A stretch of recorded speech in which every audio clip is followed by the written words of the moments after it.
10th class students, today we will start economics chapter money and credit. Money as a medium of exchange. इस topic में हम देखेंगे बच्चे कि कैसे जो मनी है वो हमारे मीडियम का एक मीडियम है एक्सचेंज करने का. Money is used for several transactions. हम देखते हैं कि जो मनी है हमारी, हम उसको डिफरेंट ट्रांजेक्शन्स में यूज़ करते हैं. पैसे के लेन देन से हम काफ़ी सारी ट्रांजेक्शन दिन में करते हैं या देखते हैं. It is considered as a means of exchange as it acts as intermediate in the exchange process. इसको हम मीन्स ऑफ एक्सचेंज क्यों मानते हैं? क्योंकि ये एक इंटरमीडिएट का काम करता है सारे एक्सचेंज प्रोसेस में. जैसे हमने कोई थिंग को बाय करना है तो हम मनी दे देते हैं, उसके बदले में हमें वो थिंग मिल जाती है. इसलिए ये एक्सचेंज का एक प्रोसेस है और उसमें इंटरमीडिएट का ये काम करती है मनी जो है. Sometimes there might not be any actual transfer of money but a promise to pay money letter.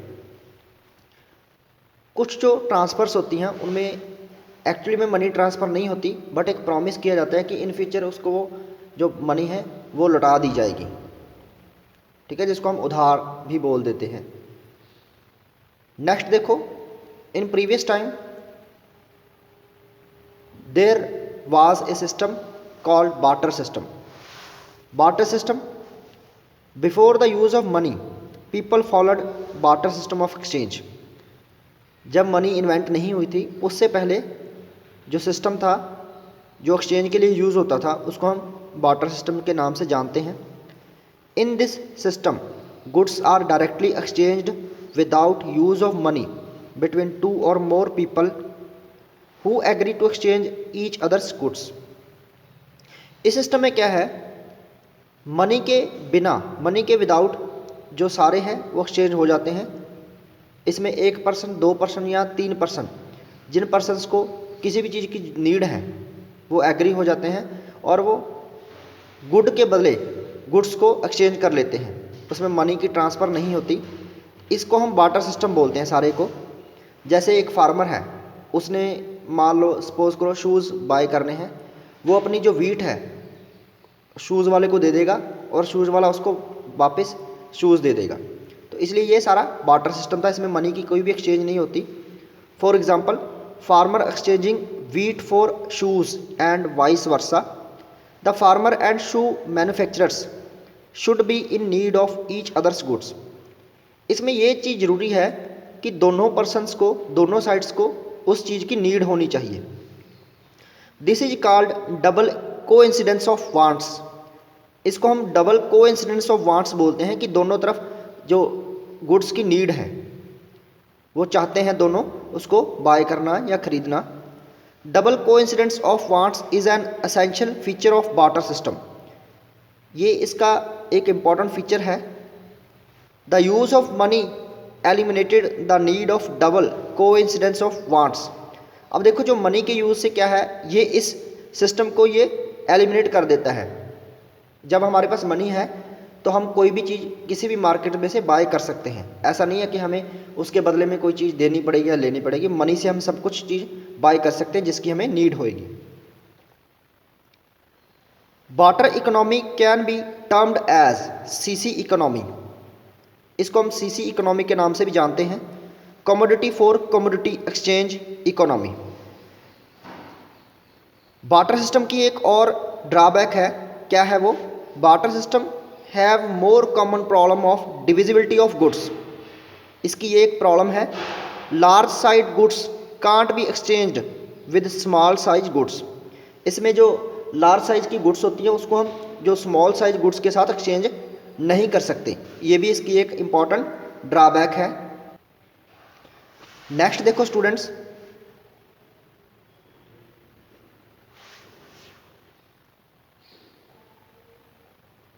हाँ जी, मॉडर्न फॉर्म्स ऑफ मनी.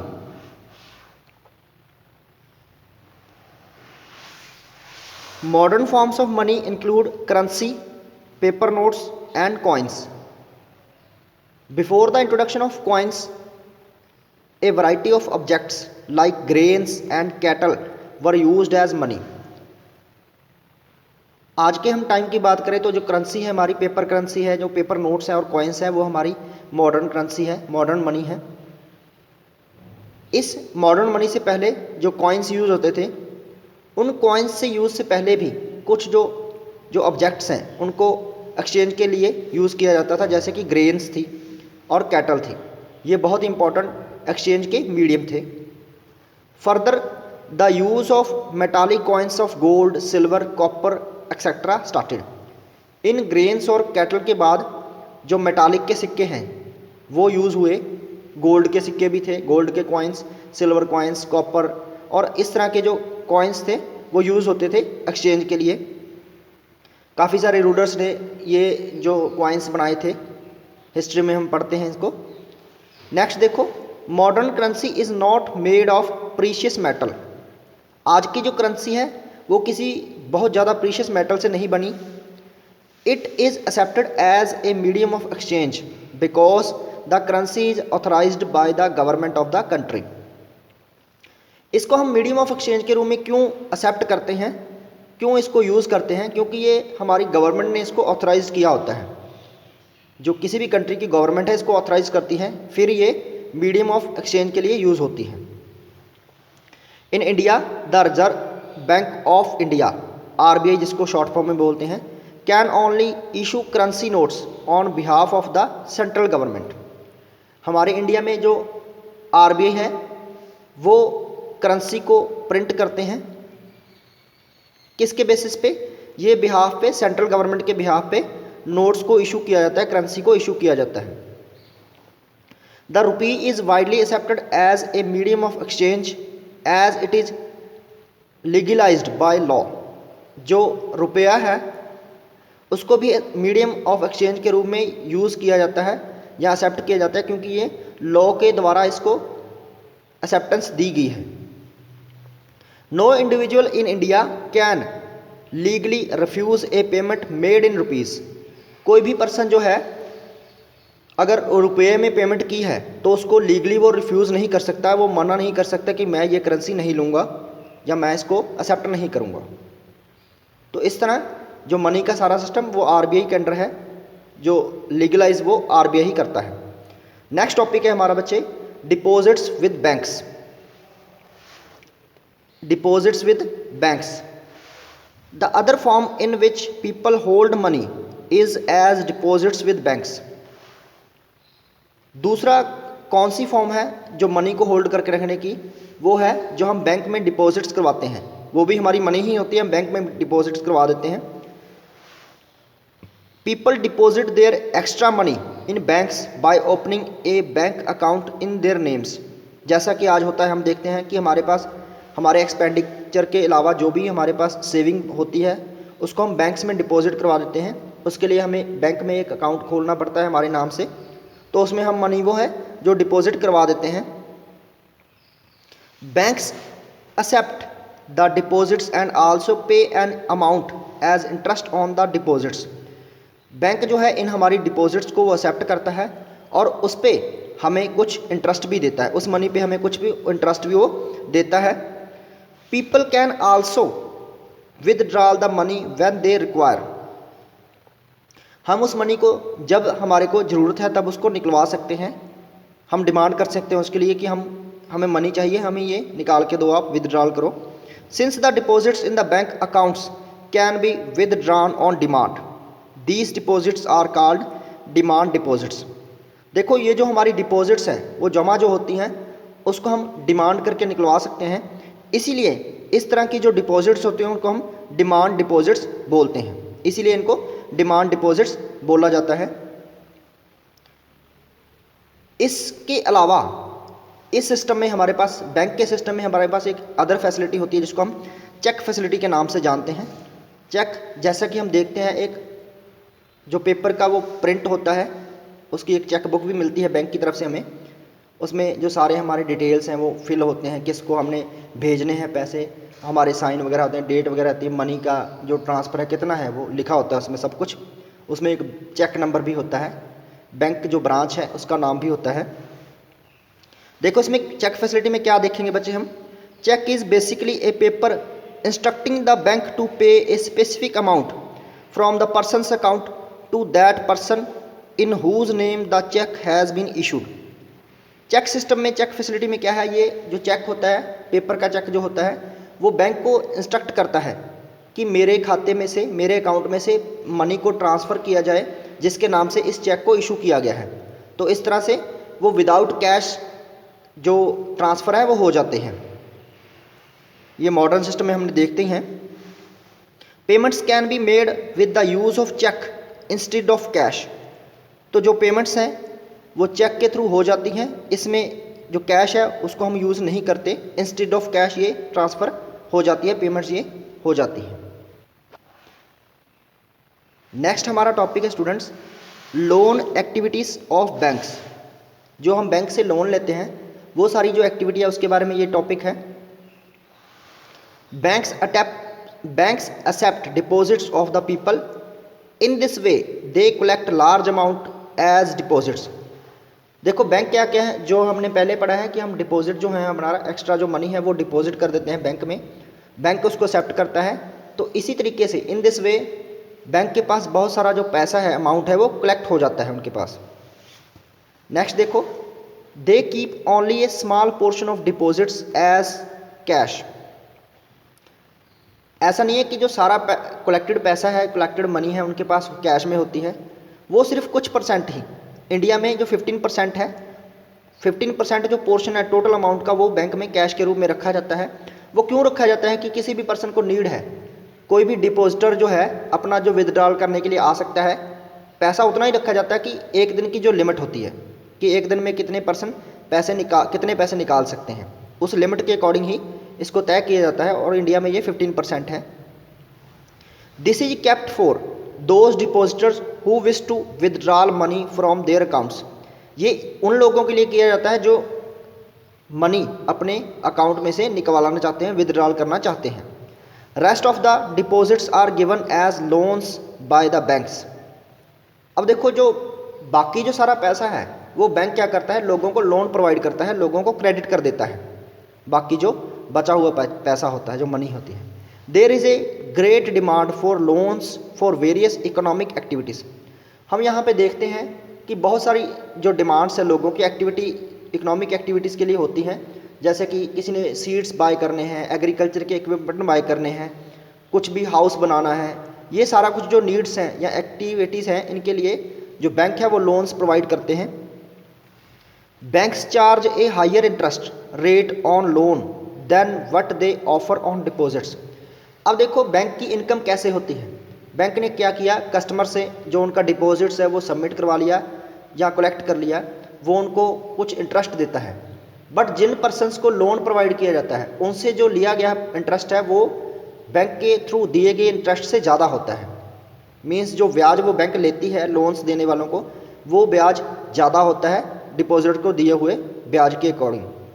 तो देखो अब यही बैंक की जो इनकम है, this become the income of the banks. ये जो सारा सिस्टम है, एक्स्ट्रा जो वो इंटरेस्ट रेट लगाते हैं, वही उनकी इनकम का सोर्स मेन होता है।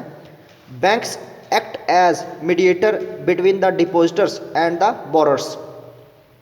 इसी तरह जो बैंक क्या करता है, एक मीडिएटर का काम करता है बोरर्स के बीच में और डिपॉजिटर्स के बीच में। डिपॉजिटर जो जमा करवाने वाले होते हैं, बोरर्स जो पैसे उधार लेने वाले होते हैं, बोरो करने वाले होते हैं। इस तरह से यहाँ पे एक मैंने आपको फ्लो चार्ट दिखाया है, ये बैंक है, इसमें क्या है, ये डिपॉजिटर और ये बोरर्स है। पीपल मेक डिपॉजिट्स, लोगों ने यहाँ पे पैसा जमा करवाया। पीपल टेक लोन्स, लोगों ने यहीं से लोन लिए हैं। अब देखो बैंक उनको वापस क्या देता है, people get interest and make withdrawals. दूसरी तरफ जो बोरर्स हैं वो क्या करते हैं, people repay loans with interest. तो इसी तरह ये सारी जो बैंक की अर्निंग है या बैंक का जो प्रॉफिट है वो आप देख सकते हो कैसे होता है। नेक्स्ट हमारा टॉपिक है बच्चे क्रेडिट। क्रेडिट और लोन, जो हम बैंक लोन देते हैं या क्रेडिट देते हैं उनके बारे में देखेंगे। क्रेडिट और loan refers to an agreement in which the lender supplies money, goods और services to borrowers with the promise of future payment. इस तरह देखते हैं हम कि क्रेडिट और लोन क्या होता है। ये कोई भी पैसे भी हो सकते हैं, गुड्स भी हो सकते हैं, सर्विसेज भी हो सकती हैं। ये किसी भी लेंडर के थ्रू उनको प्रोवाइड की जाती है और फ्यूचर में उसकी जो वापसी के लिए, फ्यूचर पेमेंट के लिए उसको एक वहाँ पे प्रॉमिस होता है। नेक्स्ट देखो, a large number of transactions in our day to day activities involve credit in some form और द अदर्स। हम हमारी डेली रूटीन में देखते हैं कि बहुत सारी जो ट्रांजेक्शन है हम करते हैं और हमें उसके लिए, उन ट्रांजेक्शन के लिए किसी न किसी रूप में हमें क्रेडिट की ज़रूरत होती है, लोन की ज़रूरत होती है। नेक्स्ट देखो बच्चे, हम यहाँ पे दो डिफरेंट कंडीशंस देखेंगे क्रेडिट की। जो क्रेडिट होता है, लोन होता है, वो किसी पर्सन के लिए बेनिफिशियल भी हो सकता है और वो हार्मफुल भी हो सकता है। इस तरह से हमारे बुक में दो एग्जाम्पल दिए गए हैं, वो हम एग्जाम्पल देखेंगे कि इन एग्जाम्पल्स में क्या दिया गया है और किस तरह ये जो लोन है या जो क्रेडिट है वो अपना रिएक्शन करता है। फर्स्ट हमारे पे यहाँ पे टॉपिक है फेस्टिवल सीजन। फेस्टिवल सीजन देखो बच्चे, इसमें क्या है, एक जो पर्सन है, शू मैन्युफैक्चरर है, उसके पास एक ऑर्डर आ जाता है बहुत बड़ा। वो ऑर्डर वो कैसे फुलफ़िल कर सकता है, उसके पास जितना ऑर्डर होता है उतना मनी उसके पास नहीं होती। वो क्या करता है, किसी भी पर्सन से जो उस एक्टिविटी में इंक्लूड है, वो क्या करता है, पहले लोन ले लेता है, उसके बाद वो उससे प्रॉमिस करता है कि वो लास्ट में, सीजन के लास्ट में वो उसको रिटर्न कर देगा। तो इसमें हम देख लेंगे, it is the festival season 2 months from now and the shoe manufacturer Salim has received an order from a large traders in town for 3000 pairs of shoes to be delivered in a month time. तो ऐसे हम देखते हैं कि सलीम के पास एक order आ जाता है 3000 पेयर्स का, शूज़ का। तो उसको मंथ के लास्ट में वो डिलीवर करना होता है, एक महीने में। To complete production on time Salim has to hire a few more workers for stitching and pasting work. तो उसको बहुत सारे अब वर्कर्स की भी नीड है जो स्टिचिंग का काम करें और पेस्टिंग का काम करें। He has to purchase the raw materials, उसको रॉ मटीरियल भी बाय करना है। To meet these expenses Salim obtains loans from 2 sources। इस तरह जो सलीम है 2 प्लेसेस से वो लोन्स ले सकता है। First, he asks the leather supplier to supply leather now and promises to pay him later. तो जो लेदर की सप्लाई करने वाला पर्सन है उसको वो बोल दे कि आप मेरे को एडवांस में लेदर सप्लाई कर दो और मैं आपका जो मनी है वो बाद में पे कर दूंगा। सेकंड, उसके पास क्या ऑप्शन है, he obtains loan in cash from the large trader as advance payment for 1000 pairs of shoes with a promise to deliver the whole order by the end of the month. इस तरह जो जिसने उसको order दिया था उसी से वो एडवांस ले लेता है, एडवांस मनी ले लेता है 1000 जो शूज़ है उसका एडवांस ले लेता है और उसको एक प्रॉमिस करता है कि लास्ट तक वो सारी सप्लाई को आपको दे देगा। At the end of month Salim is able to deliver the order make a good profit. इस तरह लास्ट में क्या होता है, वो एबल हो जाता है डिलीवर करने के लिए सारा ऑर्डर और उसको एक बहुत प्रॉफिट होता है। And repay the money that he had borrowed, और वो सारा पैसा लौटा देता है जो उसने लिया था।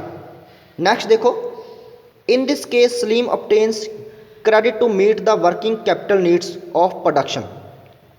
The credit helps him to meet the ongoing expenses of production, complete production on time and thereby increase his earnings।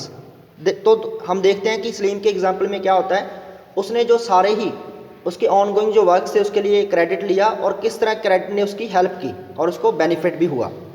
Credit therefore plays a vital and positive role in this situation. तो इस तरह हम देखते हैं जो credit है उसने एक इंपॉर्टेंट रोल यहाँ पे प्ले किया है।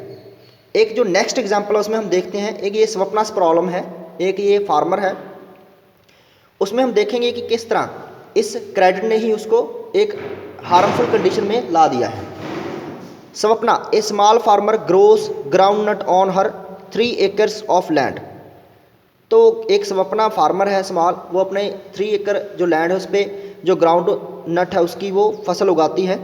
She takes a loan from the money lender to meet the expenses of cultivation, hoping that her harvest would help repay the loan।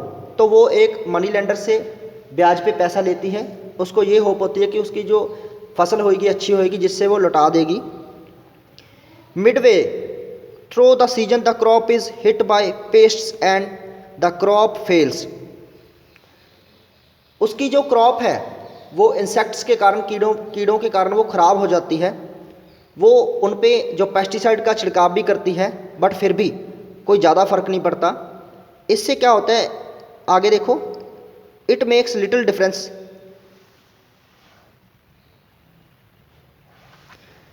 She is unable to repay the money lender and डेप्ट grows over the year into a large amount. तो इस तरह जो उसका जो डेप्ट है वो बढ़ता रहता है, उसका जो कर्जा है वो बढ़ता रहता है। Next year Swapna takes a fresh loan for cultivation, it is normal crop this year. तो अगले साल वो फिर जो अपना लोन लेती है, उस साल क्या होता है जो क्रॉप होती है वो नॉर्मल होती है बट फिर भी वो अपना जो लोन है वो चुका नहीं सकती। इस तरह वो क्या होता है उसकी कंडीशन बहुत ख़राब हो जाती है। She is caught in dept, she has to cell A part of land to पे ऑफ द डेप्ट। इस तरह उसको क्या करना पड़ता है, अपना जो ज़मीन का एरिया है वो सेल करना पड़ता है उस लोन को चुकाने के लिए। तो इससे हम देखते हैं क्या हमें एग्जाम्पल मिलता है इन दो एग्जाम्पल से। Interpretation of both situation from both the examples. ऊपर वाली कंडीशन में हम देखते हैं, क्या देखते हैं बच्चे, credit helps to increase earnings and therefore the condition of a person is better than before. In other condition because of the crop failure credit pushes the person in a डेब्ट trap.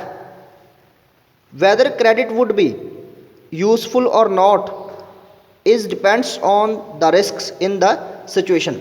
इस तरह हम देखते हैं कि जो credit है और जो लोन है वो डिपेंड करता है सिचुएशन पे, ठीक है, कि उसको वो बेनिफिशियल हो रहेगा कि वो हार्मफुल होएगा उसके लिए।